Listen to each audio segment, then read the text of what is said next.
Most parents think Bluey is just wholesome family entertainment, but when you understand the Satanic philosophy, the history of pagan religion, the purpose of occult symbolism, and end goal of esoteric propaganda, a very different picture emerges.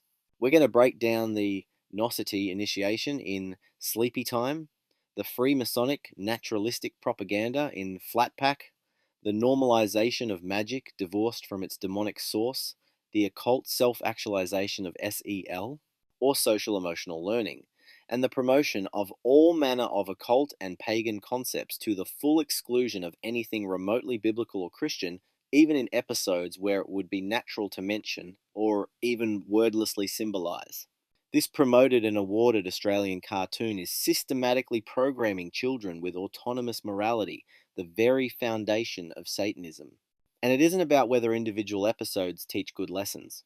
It's about recognizing the spiritual warfare happening through your TV screen.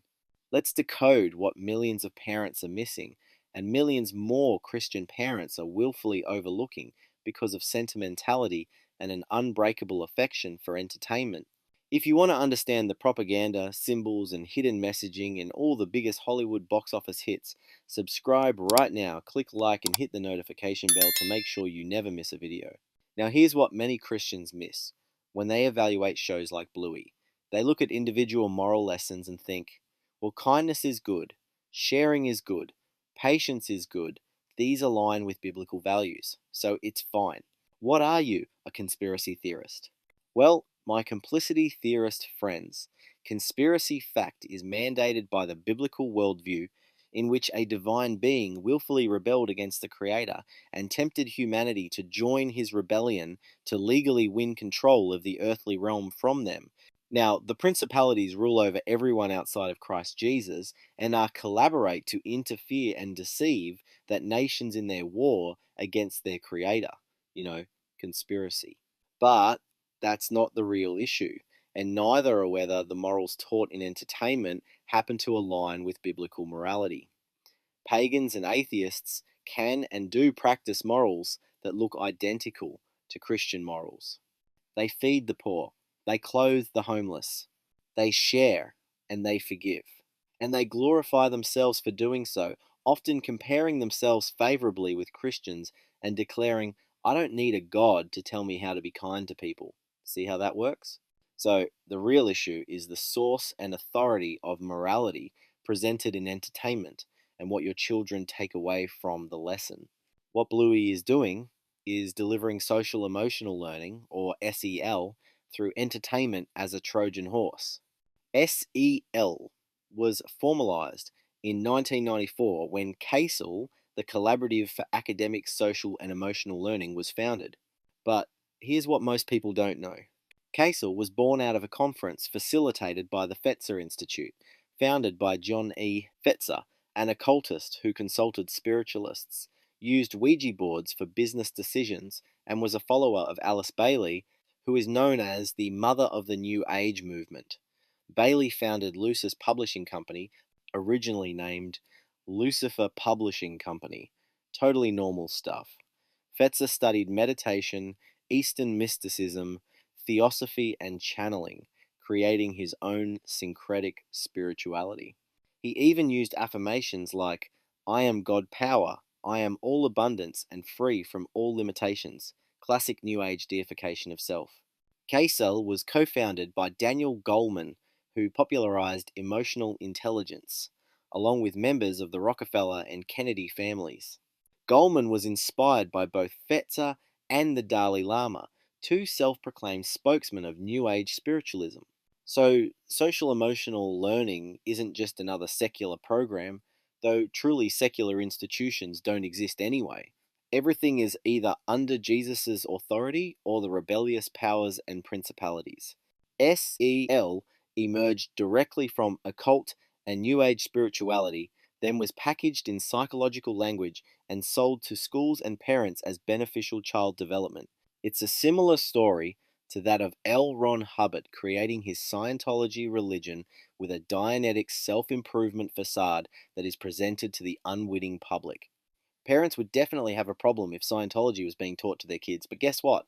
In any form of mainstream modern education, from kindergarten to university, your children are already immersed in pagan social emotional learning, pushed onto passive governments by the United Nations and other international bodies looking to mold children into good little global citizens.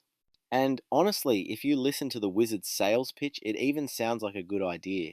SEL teaches children to develop emotional intelligence and social skills through autonomous moral reasoning, learning to manage themselves based on internal processing, not divine authority. This directly contradicts biblical doctrine that we are sinful by nature and need redemption through Christ, not self actualization through inner wisdom. But you can see how it would appeal to both the spiritual pagan, to the atheistic pagan, and even the unwitting and inattentive Christian, yeah? This is because Satanism, at its core, is the philosophy that humans can discover, select, and reject morality independent of God. It's the serpent's promise in the garden: you will be like God, knowing good and evil. By practicing this philosophy, you are submitting yourself to God's adversary, the progenitor of the rebellion, and by definition of that submission, you are worshipping him, whether you realize it or not. Don't be fooled. Just because you don't attend the Church of Satan or prostrate at a makeshift altar with red candles in a cave or an abandoned church doesn't mean you are not a Satanist. You're just an unwitting one. Like Adam and Eve. And in Satanism, you can determine for yourself what is right and wrong, hence its appeal.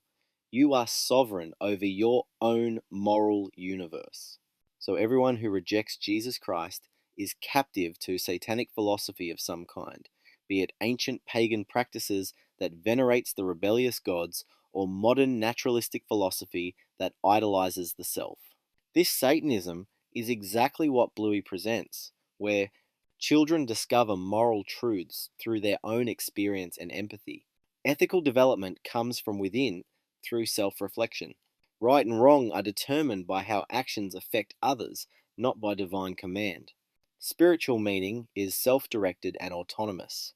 This matters because in biblical Christianity, God is sovereign, not man and his whims. No works done by humans are inherently good in themselves, especially when that individual is alienated from God through sin and rebellion. A kind act performed in rebellion against God, divorced from his authority, is not truly good. God calls self-justifying works filthy menstrual rags. They represent autonomous morality, which is the heart of human rebellion against God, a rebellion that began in the heavens before it was introduced to the earth.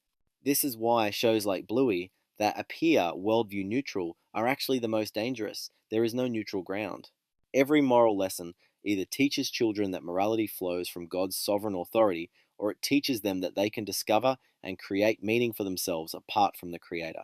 Men rejecting God and deciding they could decide everything for themselves, especially which change room to use. This insanity was facilitated by atheism, by the way. That second option, autonomous meaning making, is literally the philosophy of the serpent. It's the original temptation, repackaged as wholesome family entertainment, delivered through the social emotional learning framework that's now embedded throughout children's media and education. So when Bluey teaches kindness, empathy, and patience through autonomous moral discovery, it's training children in the same worldview as explicit anti-Christian content. It just looks and feels nicer doing it.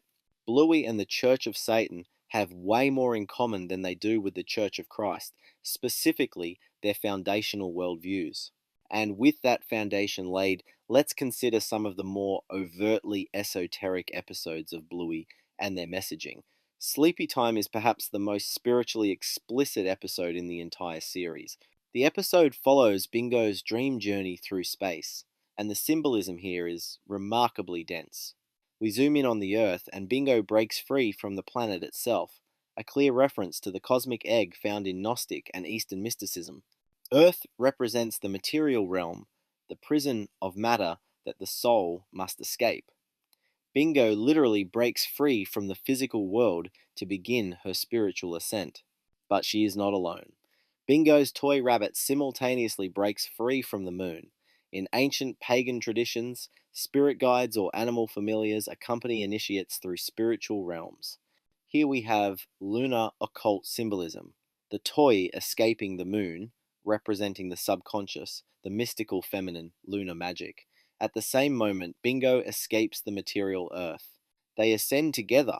As Bingo journeys through the heavens, Gustav Holst's Jupiter from the planet's orchestral suite reinforces the cosmic mystical atmosphere, music literally composed to represent planetary deities and cosmic forces. Bingo's bunny is then absorbed into Saturn's rings during the cosmic journey. In esoteric traditions, Saturn carries deep occult significance, often representing spiritual thresholds, karmic lessons, or the boundary between material and spiritual realms. The spirit guide being absorbed into Saturn suggests it has fulfilled its purpose in Bingo's initiation, becoming part of the cosmic architecture itself. And I won't even bother delving into the hexagonal matrix satanic symbolism of Saturn. You can look into it. Eventually, Bingo arrives before the sun, which speaks to her with Mum's voice. It's the divine feminine light guiding Bingo through her cosmic initiation. In Gnostic tradition, Sophia is the divine feminine wisdom figure who helps souls escape the material realm and achieve gnosis. Chile as the sun is this cosmic mother figure, the illuminating presence that calls Bingo upward toward enlightenment. The episode presents this cosmic journey as spiritual awakening, breaking free from material existence, the earth, and ascending toward divine consciousness, the sun, with Saturn playing its mysterious role in the process. This is achieved through inner journey and guidance from the divine feminine, with no framework of a creator god or biblical cosmology. It's worship of the created order. The next significant episode is Flatpack, which presents evolutionary progression as a metaphor for spiritual and existential development, complete with explicit theological language. I covered Flatpack in detail in my Satanic Symbolism in 5 Minutes Flat episode, so I'll just be hitting on some key points here. Using a cardboard box, the episode depicts the evolution from single-celled organisms through fish, amphibians, dinosaurs, early mammals, and finally to upright walking figures through the creative play of Bluey and Bingo. This isn't just science education, it's a creation narrative, an alternative cosmogony, and before the atheists in the audience take that as a cue to start demanding evidence for God's existence in the comment section, the episode is also packing a decidedly Gnostic eschatology. The Allen key Mum and Dad used to assemble the flat pack furniture becomes the instrument of Ascension, a tool that allows progression to the next stage. In esoteric traditions, sacred tools or hidden knowledge enables spiritual advancement. Here, it's explicitly the means by which the figures evolve upward. The episode concludes with reaching the porch, representing the completed deck, and declaring, "This is heaven. This is profound theological language." Heaven is presented not as a gift from God or a place of divine presence, but as the culmination of naturalistic progression and self-directed effort. We evolved our way here, the episode suggests, and we built it ourselves. This constructs spiritual fulfillment and ultimate reality entirely within a materialist evolutionary framework, with heaven redefined as human achievement rather than divine destination. On to the episode Shadowlands. The kids are playing a game where shadows represent land and sunlit areas represent water. They must navigate without stepping in the water. At one point, a character states matter-of-factly, "Nobody can walk on water." Now, in context, this is about their game, but the statement is absolute, and it's presented as obvious fact. Arguably, the most famous miracle in human history is Jesus walking on water, an event that demonstrated his divine nature and authority over creation. This line functions to normalize a naturalistic worldview where miracles simply don't happen. It's presented to young children as common sense. Of course, nobody can walk on water. The biblical worldview, where God intervenes in nature, is implicitly positioned as childish fantasy. Ironic, since the whole show is fantasy that children and parents alike take very seriously. This is subtle worldview formation, establishing the boundaries of the possible in children's minds. Magic deserves particular attention because it deals explicitly with supernatural power. Bluey becomes frustrated that she can't perform magic, while her dad seemingly can. The episode explores magic as manipulation of physical reality through will and performance, all of which is far more accurate than most Westerners are apparently willing to accept. Magic is portrayed as fun, whimsical, powerful, something that makes life better and solves problems. It's shenanigans and wonder. Of course, there is no discussion of where magic comes from and what it is used to achieve, which is commandeering demonic power for selfish purposes. Children are taught that magic is desirable and good, completely detached from any spiritual framework. This normalizes occult practices as innocent play. In Born Yesterday, the occult practice of yoga is presented as harmless exercise and stress relief, completely stripped of its spiritual origins. Chili is shown practicing yoga at home, following along with a TV yoga instructor who demonstrates specific poses. Despite an alleged policy of not showing religious iconography or mentioning religion so the show can program, appeal to every demographic, here is the ancient Hindu practice on display. The show normalizes this as just exercise, but the word yoga literally means to yoke or to join together. Yoga is a practice for yoking yourself to Hindu gods. By contrast, Jesus said, "My yoke is easy and my burden is light." He calls us to be yoked to him. Yoga is the counterfeit yoking practitioners to foreign gods. Every yoga pose, the asanas, has spiritual significance. These positions were designed as offerings to Hindu gods and are intended to open the practitioner to spiritual entities entering the human body. What is sold to ignorant Westerners as stretching are actually postures of spiritual invitation and submission to demonic powers. Strip away the religious context, keep the spiritual practice, and millions of people, Christians included, adopt it thinking it's morally neutral, something the biblical worldview never permits. Here's what's remarkable when you step back and look at the full pattern. This allegedly secular children's show repeatedly incorporates and blends naturalism, occult, Eastern mysticism, and Gnostic concepts, but never Christian ones. And this is the case across the greater breadth of popular culture, which serves as a discipleship program into pagan religion just using contemporary language. There are 2 Christmas episodes, Veranda Santa and Christmas Swim, and 1 Easter episode, simply called Easter. These are Christian holidays celebrating the birth and resurrection of Jesus Christ. So surely these episodes mention Jesus, right? Nope, not once, not even in passing. The Christmas episodes are naturally about Santa, family gatherings, gift giving, and being kind. They are both completely stripped of Christ. No nativity, no mention of Jesus' birth, no acknowledgement that this holiday celebrates God becoming flesh to save humanity. It's been reduced to secular family time and a moral lesson about kindness from a worldview that cannot establish objective morality. What about the Easter episode? It's about the Easter Bunny, a completely pagan symbol hiding chocolate eggs. Bluey and Bingo worry the Easter Bunny has forgotten them, but discover an elaborate scavenger hunt leading to chocolate treasure. That's it. Easter, the celebration of Jesus rising from the dead, conquering sin and death itself, and simultaneously humiliating the gods of the nations, becomes a treasure hunt for processed sugar. So do you notice the pattern in all these episodes? Gnostic, cosmic spirituality?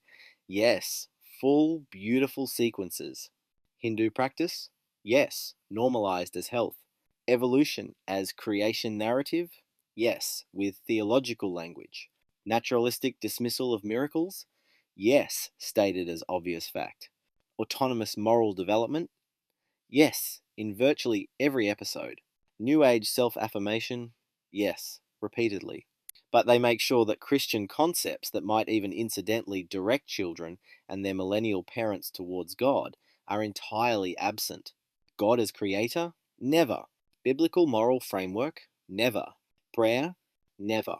Divine grace or redemption? Never. Eternal life? Never. Jesus? Too afraid to even say his name. They rightly fear. And none of this was accidental or coincidence. It isn't neutral. When a show can give you elaborate Freemasonic cosmogony, Hindu soteriology, and Gnostic eschatology, but systematically exclude even basic Christian concepts in episodes centered on Christian holy days like Christmas and Easter, that's deliberate. It's spiritual warfare, the humiliated, rebellious gods versus their creator and yours. They're training children that every spirituality is acceptable except biblical Christianity, but they are also revealing their hidden hand. Every spirituality is compatible except biblical Christianity. Collectively, Bluey highlights the inconvenient truth that the so-called atheism and secularism are just ideological melting pots of ancient pagan philosophies and occult practices centered on a confident faith in the self, the intellect, and sensuality, rather than the ancient gods. Yet even these rebellious gods are welcomed in, just not the Creator, Jesus. Here's the takeaway. Every story teaches something overtly, and every story teaches something subversively. Every narrative constructs a worldview. Bluey is exceptionally well-crafted children's entertainment, but it's not worldview neutral. No story is. No interpretation of reality can be. So, are you aware of what worldview is being constructed in your entertainment, in your children's entertainment? Are you equipped to understand the biblical framework that the show emits? To see how every form of entertainment falls within the biblical worldview? See, understand what is actually being communicated at a metaphysical level? When your child watches Sleepy Time and sees the beautiful cosmic journey, can you tell them about the Creator who spoke the cosmos into existence? When they see evolution presented as the story of life in Flatpack, can you also tell them that humanity was made in God's image? Media discernment isn't about fear, it's about the wisdom Jesus Christ instructs you to exercise for the benefit of all. It's about recognizing that stories shape us, especially when we're young, and being intentional about the stories we allow to shape our children. People will hate you for it. They will call you names. They got really good at it over the past 60 years or so. But what was once more veiled is out in the open, and we now live in clown world. Even the normies are kind of waking up. A little, not as much as they should, but a little. Consider that one of the most effective campaigns against Christians was the alleged satanic panic of the 80s, but nobody was panicked. That was just clever rhetoric. Rhetoric weaponized against Christians that were exercising discernment to dismiss them as conspiracy theorists and religious nutjobs. In no surprising twist of irony, it was weaponized by truly religious nutjobs who would insist you remain a complicity theorist, binging and believing everything the anti-Christian mainstream media pumps into your undiscerning brains and those of your unwitting children. This was the Frank Fox being frank about how popular culture, Hollywood, and the entertainment industry invert the truth of Scripture to lead people away from Jesus Christ. If you like this content, please subscribe, click like, and hit the notification bell so you don't miss future uploads. And may God bless you in the knowledge of His Son, Jesus Christ.